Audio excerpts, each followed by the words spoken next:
everybody, Fred the Pirate here, and this is going to be a review of Attack on Titan episode 7. So this review should be a little bit shorter than last week's review of Attack on Titan because I'm only reviewing one episode this time instead of 5 like I did the last time. So with that said, let's get to the review. So in this week's episode, we pick up a couple minutes after we left off last week. The guy with the shaved head, who I don't remember what his name is, he finds Armin after he's passed out, and so he asks, along with two of Sasha's friends, the brown-haired one with freckles, whose name I think is Annie, but don't hold me to that. And then the nice blonde-haired one, not like the tough blonde-haired one. There's a lot of characters, and I don't remember everybody's name. Pretty much I only remember like 4 people's name, which is I remember Aaron, Armin, and Mikasa and Sasha's name, and that's pretty much it for right now. So anyways, those 3 people find they find Armin. And so at first, he's just really silent, but then the guy asks him, well, why are you sticky? And then Armin goes into a full-on PSD moment, and the brunette with freckles tells the guy with the shaved head, it's obvious that, the rest of his squad got eaten and that he just got left behind for some reason, which is pretty much exactly what happened. Although I'm not entirely sure what happened to the Titan with the Moses beard, because I know, Aaron ate him, so I guess, but I don't know why he just didn't eat Armin, though. So that is kind of quite the mystery. So pretty much when that happens, Armin is just freaking out. And so then he goes, so then he leaves and he goes and he finds 2 of his other fellow soldiers, one of them being Hannah in France. And Hannah and France are a couple, and I think we've gotten hints that they're a couple. But turns out that France has died, and so Hannah's trying to perform CPR on him, but it looks like France has half of his body cut off. I think it looks like the lower half of his body looks like it got eaten, while the other half wasn't. So Hannah's she's just performing CPR in vain, and she's kind of just freaking out because, her boyfriend just died. And I think, speaking of that, before Armin got to Hannah in France, when he was with the bald-headed guy and the brunette with freckles and the blonde, that the brunette and the guy with the shaved head kind of got in a little bit of a spat because of what the brunette was saying, and so they kind of almost got in a fight, but the blonde girl stepped in between them, and so the brunette made the joke. It's when we get out of this, I'm gonna marry you, and it's but the way she said it, I think because we know so little about the society, I don't know if it was it seemed like the way she said it that it was half a joke, it's just I'm friends with you, but it's we could have like lesbian marriage. And I'm actually kind of curious about this. It would be quite something if this civilization, which is on the brink of extinction, would be more socially progressive than our current civilization. So I'm actually kind of interested, since the show did bring up gay marriage and, and by extension just homosexual relationships in general. I guess I am kind of very curious about how the society that exists in Attack on Titan deals with that. I mean, because it is a very mature series and it has dealt with a lot of subjects with social issues and in human issues, so I am pretty interested. And in this week's issue, they do bring up the issue of race and ethnicity in the series. So I am kind of curious about how if the show is going to bring up sexuality and how they're going to deal with that in the show. So I'm kind of definitely interested in seeing how that works in the show. Um, so that's pretty much what happens with Armin. But then we go to Mikasa, and it turns out at the gate between where Torst is and to the actual inner wall, that it turns out that this asshole Trades Federation guy is trying to get a whole bunch, like these bushels of food in the gate. But the thing is the cart that he is using is too fucking big to get into the tunnel. And instead of not using the cart and just figuring out of logic, it's like you're not gonna get that through there, fucker.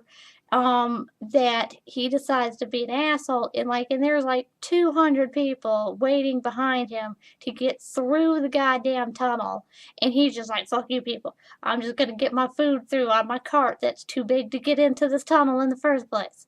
And so, and right when this is happening, like the people, and there's these people yelling at this guy, and he's a fat bald guy, and they're talking to one of the soldiers. It's like, they're like, arrest that asshole. And it's like, and then the fat bald guy talks some shit to the soldier. It's like, this food's worth more than you make, worth more than any of you fuckers. So it's like, he's not willing to help. So right as this happened, like this Titan comes running to them, and the Titan's completely ignoring the soldiers that are behind them and are just like running full speed ahead towards the gate. And so, this Titan just has the most hilarious fucking run. Like, it's just like they have their arms like this, and they do like he does this run that I guess can just be best described as like a Nancy boy run. Like he's got his arms flailing out, and it's like he has this like it's just like he's running in like the um this overly effeminate fashion. Like, when people make fun of people, like usually when guys are being made fun of for being effeminate, overly effeminate, and they're like they have like the funny Nancy boy run, and like that's totally how the Titan runs. And it's like, and it was just hilarious. Like, it's hilarious that this big giant naked monster would have just like he's got chicken arms, and they're just like, and so that was just, it was just so funny, because like how it was running, because it was just so odd and out of place. So anyways, like that Titan's running full speed ahead to the gate with all the people waiting, because like the asshole fat guys wanting to get food into the tunnel, because he's a rich guy and he doesn't give a shit about the other people. So then and then Mikasa comes and and she just kicks a whole bunch of ass. And then after she killed the Titan, she sees what happened, and then she's like, and she stops for a moment, and she's like looking at all these people standing here waiting to get in the tunnel. And then there's a big fucking cart full of food in the fat guy. And the fat guy's like, oh great, you're here, like you can help me arrest all these fuckers. And Mikasa has this look, it's like, are you fucking serious? Like, am I really seeing what's going on right now? And so then Mikasa deals with it, and she kills the guy's henchman, and she pretty much, without saying it, she's like, either you can move your cart and move your big fat ass out of the way and let people in there, or I'm gonna kill you. And it's like, those are the two options, because it's like, I'm not fucking around with your fat greedy ass. Like, you can either move or you can die. And so the fat guy wisely chooses to move his shit out of the way, and he lets everybody through, and then after everybody gets through, then he moves his food in there. So, and it's like, and it's just amazing that, he didn't think that you could have done that last. It's like, you could have gotten all those fucking people in there first, like a long ass time ago, and then got your food in there.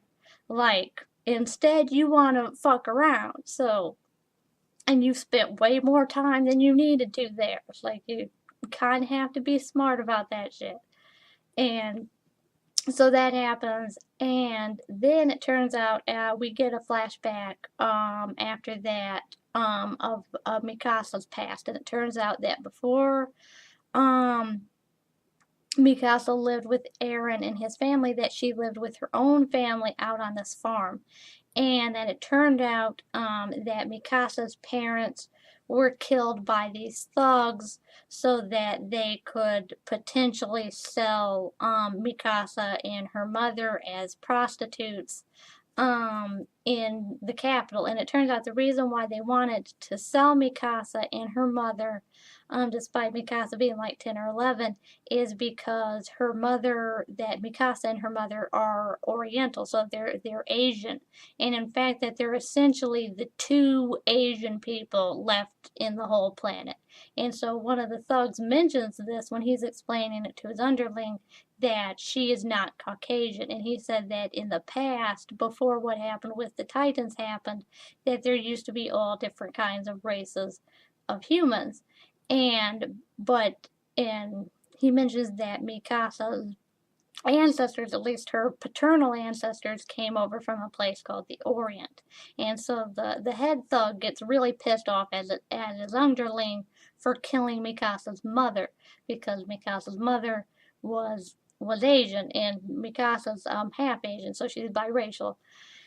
And so, like, they're trying to sell her, and so that's how she becomes an orphan. And it turns out that Eren saves Mikasa from the thugs because he finds the cabin that they took Mikasa to, and he kills two of the thugs. And he just goes ham on these thugs. Like, he just like has like a Hannibal Lecter like psycho moment. Like, he's just like stabbing people. And I honestly thought that was a bit much, considering like he's probably like 10 or 11 when this is happening. And there's nothing in Eren's character that would make you assume that he would be overtly violent to humans. Like, I mean, he hates the Titans, like, and he does. But it's like there's nothing that he's done that makes it seem like he'd be overtly violent to people, though. Um, but the thing is, it turned out that there were three thugs, and so the third thug gets the drop on Eren after he kills the first two thugs and lets Mikasa free. So then Mikasa ends up killing the third thug and saving Eren. And so it turns out that after Dr. Jaeger, Eren's dad finds them, and the soldiers find them, that Eren gives Mikasa his scarf, which is the red one we see her wearing, and they decide to take her home. So that's pretty much how Mikasa came to live with them and what happened to her parents. And she mentions that one of the ways that she had the resolve to help fight the third thug and help save Eren was that she mentioned that she had this realization that, that the world was filled with cruelty. And she said for a long time she just pretended not to see that. And she said that after she had that realization, that she was calm and she could do anything. And that she also mentions that, as long as she has Eren, because Eren is her home, that she can do anything. Which is ironic because, as far as we know, Eren's dead. Like, so in case, like, some magical shit happens or, like, something happened, like, he's dead. So I think it's very interesting. I'm really interested in seeing how she's gonna deal with that. So it'll definitely be really interesting to see how she deals with Eren's death, and it's gonna be really interesting to see how Armand deals with Eren's death, because I can kind of already see that he seems really fragile, and it just seems like he's on the brink of just imploding. So yeah, it'll be definitely really interesting to see how the two of them deal with Eren's death and just deal with the situation that they're in general. So, with that said, I'm definitely looking forward to episode 7. The series has been really awesome so far. So, with that said, this has been a review of Attack on Titan episode 6, and I'd love to hear your guys' thoughts on stuff. So please make sure to comment, rate, and subscribe, and I'll see you guys again next time.